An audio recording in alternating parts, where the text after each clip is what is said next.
ओम नमः शिवाय। बाबा वैद्यनाथ की कृपा सदैव आपके और आपके परिवार पे बनी रहे और आप सबको करवा चौथ की ढेर सारी शुभकामनाएं। आप सबका व्रत सफलतापूर्वक पूरा हो।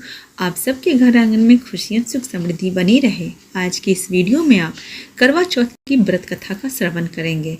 यह बहुत ही पौराणिक कथा है, तो कथा को पूरी सुनिएगा। सदैव आप सबका सुहाग बना रहेगा और करवा माता की भी कृपा आप सब पे बनी रहेगी। तो चलिए यह कथा शुरू करते हैं।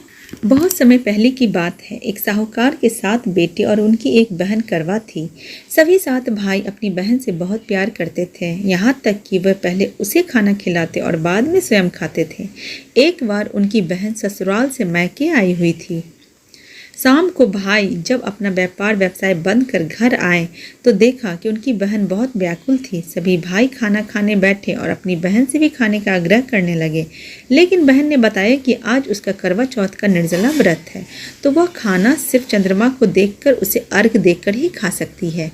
चूँकि चंद्रमा अभी तक नहीं निकला है, इसलिए वह भूख प्यास से व्याकुल हो उठी थी।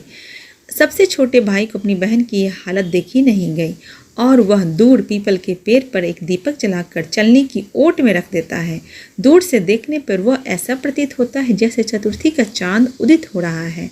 इसके बाद भाई अपने बहन को बताता है कि चांद निकल आया है, तुम उसे अर्घ देने के बाद भोजन कर सकती हो।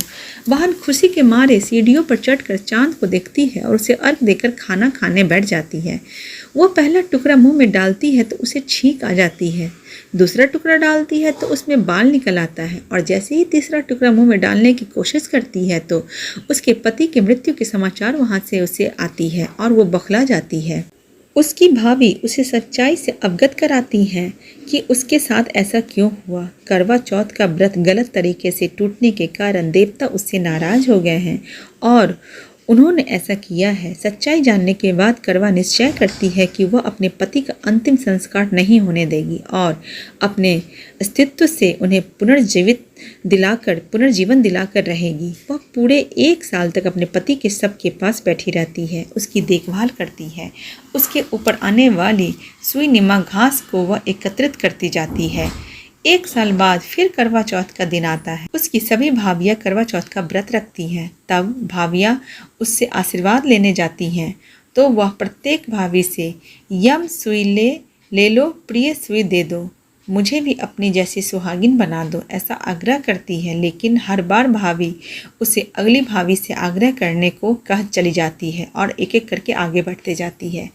इस प्रकार जब 6ठे नंबर की भाभी आती है तो करवा उससे भी यही बात दोहराती है। यह भाभी उसे बताती है कि चूंकि सबसे छोटे भाई की वजह से उसका व्रत टूटा था, अतः उसकी पत्नी में ही शक्ति है कि वह तुम्हारे पति को दोबारा जीवित कर सकती है। इसलिए जब वह आए तो तुम उसे पकड़ लेना और जब तक वह तुम्हारे पति को जिंदा न कर दे उसे नहीं छोड़ना। ऐसा कहकर वह चली जाती है। सबसे अंत में छोटी भाभी आती है। करवा उनसे भी सुहागिन बनने का आग्रह करती है, लेकिन वह टाल मटोल करने लगती है।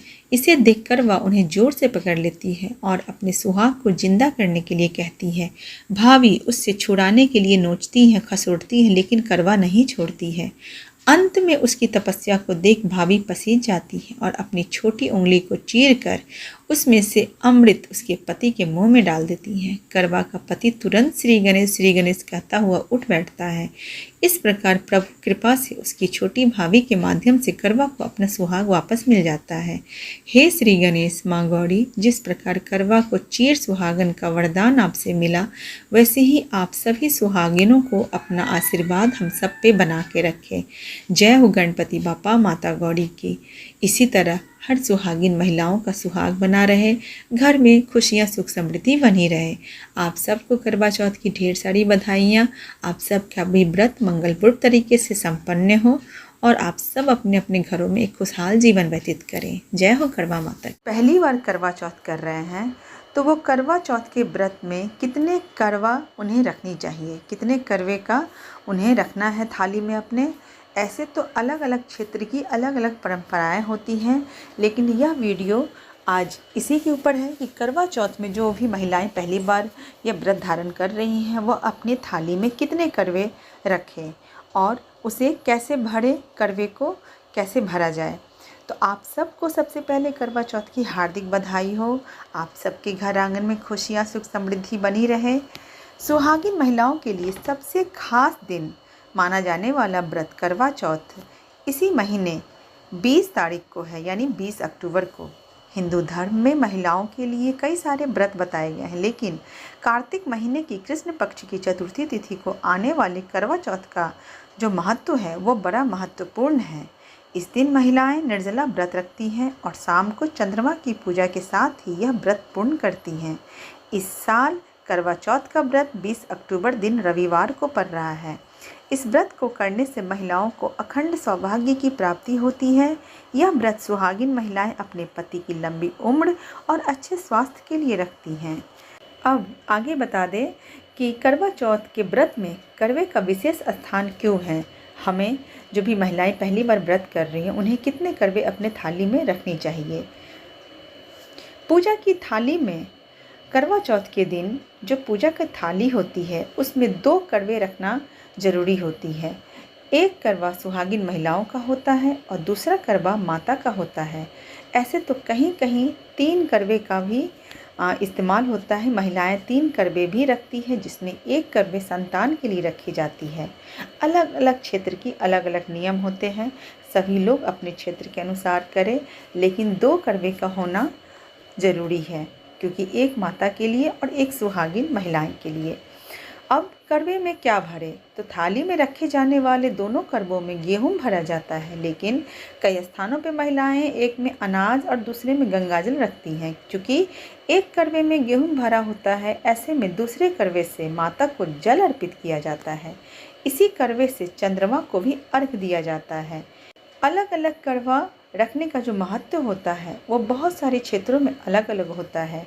जिन क्षेत्रों में 3 करवे रखने की परंपरा होती हैं वे तीसरा करवा अपनी संतान के लिए रखती हैं। बाकी 2 में से एक माता का और एक सुहागिन महिलाओं का होता है।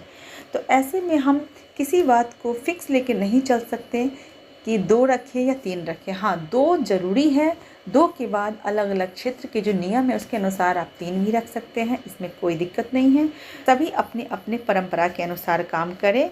हाँ, लेकिन 2 करवे होने ज़रूरी हैं, एक सुहागिन महिलाओं के लिए, एक माता के लिए, क्योंकि माता को अर्घ उसी में जल से दिया जाता है। आप सबका करवा चौथ का व्रत जो हो वो बहुत ही सफलतापूर्वक संपन्न हो। आप सबके घर आंगन में खुशियाँ सुख समृद्धि बनी रहे। जो भी महिलाएं पहली बार यह व्रत रख रही हैं वह हर उस बात का ध्यान रखें जो पहली बार व्रत में रखा जाता है। 16 श्रृंगार करना, मेहंदी का भी बहुत बड़ा महत्व है। मेहंदी भी बहुत अच्छे से लगाएं, 16 श्रृंगार करें और अपने व्रत को पूरी श्रद्धा भक्ति के साथ संपन्न करें। जय हो करवा माता की।